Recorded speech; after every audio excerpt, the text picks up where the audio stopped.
नमस्कार दोस्तों, स्वागत है आपका द स्पाइसी बीची चैनल पर झलक के साथ। और आज मैं आपके लिए लेके आ गई हूँ फिर से एक मूवी रिव्यू जो है मर्डर मुबारक। मर्डर मुबारक एक सीन में एक अमीर महिला कहती है कि गरीब लोगों को तो जवानी में ही मर जाना चाहिए, और इस एक लाइन से क्लियर हो जाता है कि फिल्म क्या कहना चाहती है। तो फटाफट से वीडियो को लाइक कर दो और चैनल को सब्सक्राइब कर दो। साल 2019 में आई मूवी नाइव्स आउट नाम की एक हॉलीवुड फिल्म आई थी। एक बड़े घर में मर्डर हो जाता है, जांच के लिए वह डिटेक्टिव आता है। शक के घेरे में कई सारे अमीर लोग हैं। जब होमियत जानिया की फिल्म मर्डर मुबारक का ट्रेलर आया था, तब बहुत लोगों ने लिखा कि इसमें नाइव्स आउट जैसी वाइब आ रही है। नेटफ्लिक्स पर रिलीज हुई मर्डर मुबारक अनुजा चौहान की किताब क्लब यू टू दैट पर आधारित है। फिल्म की कास्ट में भयंकर रेंज है। पंकज त्रिपाठी, विजय वर्मा, सारा अली खान, डिम्पल कपाड़िया, संजय कपूर, करिश्मा कपूर और टिस्का चोपड़ा जैसे नाम शामिल हैं। कहानी खुलती है रॉयल दिल्ली कप से।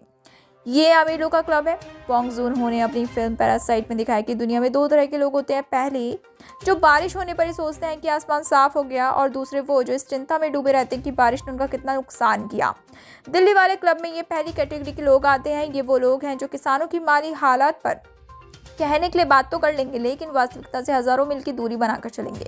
अपने बनाए बुलबुले में रहकर ये लोग खुश हैं। खैर, एक दिन क्लब में जिम ट्रेनर की लाश मिलती है। सच का पता लगाने के लिए एसीपी भवानी पहुंचते हैं। क्लब में मौजूद लोगों से पूछताछ शुरू होती है। ये सभी अपने आप में अनोखे कैरेक्टर हैं। एक महाराजा है जो सिर्फ 20 रुपए की बख्शीश देता है। एक उम्रदराज महिला जो अजीब से बुत बनाती है। एक सी ग्रेड फिल्मों की बी ग्रेड एक्ट्रेस है। एक ऐसी महिला है जो हंसकर ये कहती है गरीब लोगों को जवानी में ही मर जाना चाहिए। मुद्दे की बात यह है कि सभी के पास उस जिम ट्रेनर से दुश्मनी होने की वजह है। ऐसे में किसने और क्यों उसका मर्डर किया, यही फिल्म की कहानी है। फिल्म एक बहुत सॉलिड कास्ट को एक छत के नीचे लेकर आई, लेकिन उनके साथ इंसाफ नहीं कर सकी। एसी भवानी बने पंकज त्रिपाठी बेसिकली अपना ही रोल कर रहे थे। उन्हें देखकर लगेगा कि अवतार पहले भी देखा है, बस उनके किरदार की बोली में हम एक नया जुड़ाव था। सारा अली खान को भी देखकर यही महसूस होता है कि यहाँ उनके पास भी कुछ नया ऑफर करने को नहीं था। उन्हें भी इस तरह से आप पहले देख चुके हैं। विजय वर्मा का काम ठीक लगता है, कुछ अद्भुत किस्म का नहीं। लीग से अलग जाकर खड़े होते हैं करिश्मा कपूर, संजय कपूर और डिम्पल कपाड़िया। करिश्मा को देखकर लगता है कि वो ऐसी एक्ट्रेस है जो अपने स्टारडम के बलबूते से बाहर आने को तैयार नहीं है। फिल्म ढंग से कुछ बोलती हैं और फिर कहती हैं कि ये मेरी फिल्म का डायलॉग था। उनकी आम बोली भी इस लहजे से बच नहीं पाती।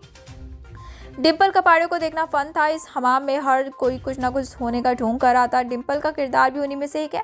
बाकी संजय कपूर ने अपने करियर को तगड़े ढंग से रिवैम्प किया है। कुछ महीने पहले आई मेरी क्रिसमस में उनका काम नोटिस में आया था। मर्डर मुबारक में भी यही हुआ है।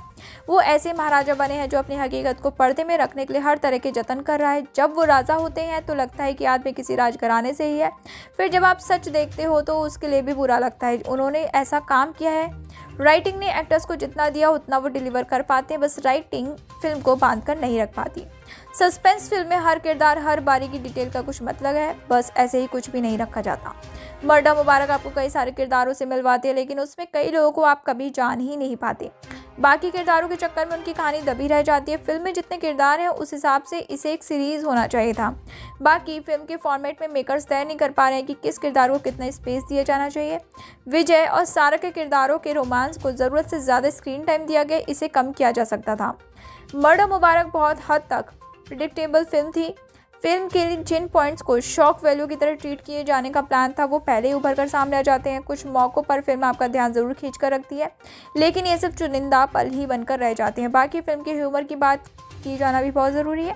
फिल्म में ऐसा ह्यूमर है जिस पर आपकी हंसी नहीं छूट पड़ेगी, बस उसकी आयरनी पर एक हल्की मुस्कान आएगी। फिल्म में एक सीन है जहाँ एक किरदार कहता है कि नवंबर में भी बारिश हो रही है। इस पर बुजुर्ग माँ कहती हैं, वो उन्हें सही करने के इरादे से कहता है कि नहीं, वार्मिंग होता है। इस पर वो कहती हैं ग्लोबल वार्मिंग या वार्मिंग ही तो है। फिल्म ऐसी लाइन से भरी हुई है जैसे मेरे क्लब में मर्डर अलाउड नहीं है। फिल्म और भी ऐसे गंभीर सब्जेक्ट पर अपनी मिस्ट्री खड़ी करने की कोशिश करती है, लेकिन उस कोशिश में नाकामयाब होती है। आपको कैसा लगा ट्रेलर ज़रूर बताइएगा। हमें यूट्यूब पे देख लीजिए अगर आपने अभी तक नहीं देखा है तो। और दोस्तों, हमारे चैनल को सब्सक्राइब करना, इंस्टाग्राम पे फॉलो करना, वीडियो को लाइक करना, शेयर करना, कमेंट करना बिल्कुल ना भूलें। और इस चैनल को फीड कराना बहुत ज़रूरी है। मैं भी करती हूँ। आप भी कीजिए। मिलते हैं नेक्स्ट वीडियो में। Bye and take care.